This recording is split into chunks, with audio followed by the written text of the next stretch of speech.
आपने कभी रात में आसमान में तारे देखे हैं? वो छोटी छोटी चमक हमारे यूनिवर्स के सबसे पहले स्टोरी टेलर्स हैं। लेकिन ये तारे, गैलेक्सीज और प्लैनेट्स आखिर कैसे बने? बिग बैंग के बाद जो कियोस था, उसे एक परफेक्ट बैलेंस कैसे बना? आज के एपिसोड में हम देखेंगे कि कैसे एक कॉस्मिक फॉग से हमारे यूनिवर्स का आर्किटेक्चर शुरू हुआ, स्टार्स और गैलेक्सीज की क्रिएशन की कहानी। ये सफ़र है लाइट के जलने का, मैटर के जुड़ने का और हम सबके एक्सिस्टेंस की शुरुआत का। तो चलिए जर्नी को शुरू करते हैं। पिछले एपिसोड में हमने देखा कि बिग बैंग के बाद यूनिवर्स एक डेंस और हॉट प्लाज्मा था, जिसमें प्रोटॉन्स और इलेक्ट्रॉन्स फ्रीली फ्लोट कर रहे थे। पर धीरे धीरे यूनिवर्स कूल होने लगा और उसी कूलिंग के साथ शुरू हुई पहली एटम्स की फॉर्मेशन। सबसे पहले हाइड्रोजन और हीलियम बने। ये यूनिवर्स के बिल्डिंग ब्लॉक्स थे। हाइड्रोजन तो आज भी यूनिवर्स का सबसे अबंडेंट एलिमेंट है, लेकिन ये एटम्स एक जगह रुके नहीं। ये हर तरफ मूव करने लगे, कोलाइड करने लगे और उन्होंने मिलके कुछ और बनाया, क्लाउड्स ऑफ गैस और डस्ट, जिन्हें हम बोलते हैं नेब्यूला। सोचो, जैसे हवा में धूल जमा होती है और धीरे धीरे बादल बनते हैं, वैसे ही हाइड्रोजन और हीलियम ने मिलकर मैसिव गैस क्लाउड्स बनाए। नेब्यूला एक जगह पर शांत नहीं रहते, उनके अंदर एक फाइट चलती है ग्रेविटी और प्रेशर की।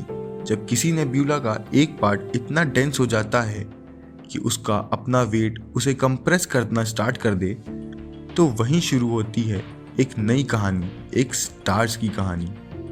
इस प्रोसेस को बोलते हैं ग्रेविटेशनल कोलैप्स। जब गैस का क्लाउड श्रिंक करता है, उसका टेम्परेचर इतना हाई हो जाता है कि एक मोमेंट पर हाइड्रोजन एटम्स फ्यूज होने लगते हैं और ये फ्यूजन एक चीज़ को जन्म देता है, लाइट और हीट।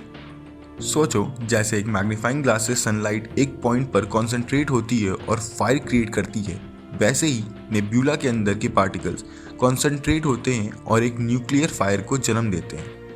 ये मोमेंट एक स्टार के बर्थ का होता है, एक बर्निंग बॉल ऑफ गैस जो अपने अंदर से एनर्जी रेडिएट करता है। ये हमारे रात के आसमान के वो तारे हैं जो आप देखते हो। स्टार्स बनने के लिए सबसे ज़रूरी चीज़ है fusion reaction. Hydrogen atoms combine करके हीलियम बनते हैं और इस प्रोसेस में लाइट और हीट रिलीज होती है। और ये स्टार्स सिर्फ खुद तक लिमिटेड नहीं होते, इनका एक और काम होता है, नए एलिमेंट्स बनाना। जैसे एक स्टार अपने लाइफ साइकिल के एंड पर होता है, तो उसके अंदर हेवी एलिमेंट्स जैसे कार्बन, ऑक्सीजन और आयरन बेन लगते हैं। यही एलिमेंट्स बाद में प्लैनेट्स और लाइफ बनाते हैं। एक स्टार खुद में अमेजिंग है, लेकिन अब सोचो, जब हजारों स्टार्स एक जगह ग्रुप बनाते हैं, ये ग्रुप्स हमें मिलते हैं गैलेक्सीज के फॉर्म में। पहली गैलेक्सीज कैसे बनी? तो इसका जवाब है ग्रेविटी। जब स्टार्स एक जगह अक्यूमुलेट करते हैं, तो उनका कलेक्टिव ग्रेविटी और गैस क्लाउड्स को अपनी तरफ खींचता है। धीरे धीरे ये एक मैसिव स्पाइरल या एलिप्टिकल स्ट्रक्चर के फॉर्म लेते हैं। यही होती है एक गैलेक्सी।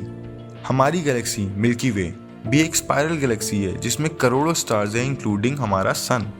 गैलेक्सीज को आप समझ सकते हो एक कॉस्मिक सोसाइटी की तरह, जहां हर एक स्टार इंडिविजुअल सिटीजन है और साथ मिलकर ये एक ऑर्गेनाइज स्ट्रक्चर बनाते हैं। और इंटरेस्टिंग बात यह है कि गैलेक्सीज रैंडम स्कैटर्ड नहीं है, ये भी एक लार्जर स्ट्रक्चर का पार्ट है, जिसे हम कॉस्मिक वेव बोलते हैं, जिसमें गैलेक्सीज फिलामेंट्स और क्लस्टर्स में अरेंज होती हैं। स्टार सिर्फ लाइट देने के लिए नहीं बने, ये एक और इम्पॉर्टेंट काम करते हैं, एलिमेंट्स बनाने का। एक स्टार के कोर में जो न्यूक्लियर फ्यूजन होता है, उसकी वजह से नए नए एलिमेंट्स बनते हैं। पहले हाइड्रोजन से हीलियम बनता है, जब फ्यूल खत्म होने लगता है तो कार्बन, ऑक्सीजन और फिर आयरन तक बनते हैं। जैसे एक फैक्ट्री में रॉ मटेरियल को रिफाइन करके नए प्रोडक्ट्स बनाए जाते हैं, वैसे ही एक स्टार एलिमेंट रिफाइन करता है। यही एलिमेंट्स प्लैनेट्स और हमारे जिस्म में मिलते हैं। तो आज अगर हम बोलते हैं कि हम स्टारडस्ट हैं, तो ये सच है। हम सब के अंदर एक स्टार का हिस्सा है। तो ये थी स्टार्स और गैलेक्सीज की कहानी। बिग बैंग के कियोस से ऑर्डर कैसे बना और लाइट कैसे अपने सफ़र पर निकली, ये एक फैसिनेटिंग प्रोसेस है, लेकिन ये अभी सिर्फ शुरुआत है। आगे का यूनिवर्स और भी ज़्यादा इंटरेस्टिंग होने वाला है। अगले एपिसोड में हम देखेंगे कि प्लैनेट्स और सोलर सिस्टम्स कैसे बने और कैसे एक छोटी सी प्लैनेट अर्थ ने लाइफ को जन्म दिया। तो सब्सक्राइब करना मत भूलिएगा और यूनिवर्स के इस सफ़र में हमारा साथ बनाए रहिए।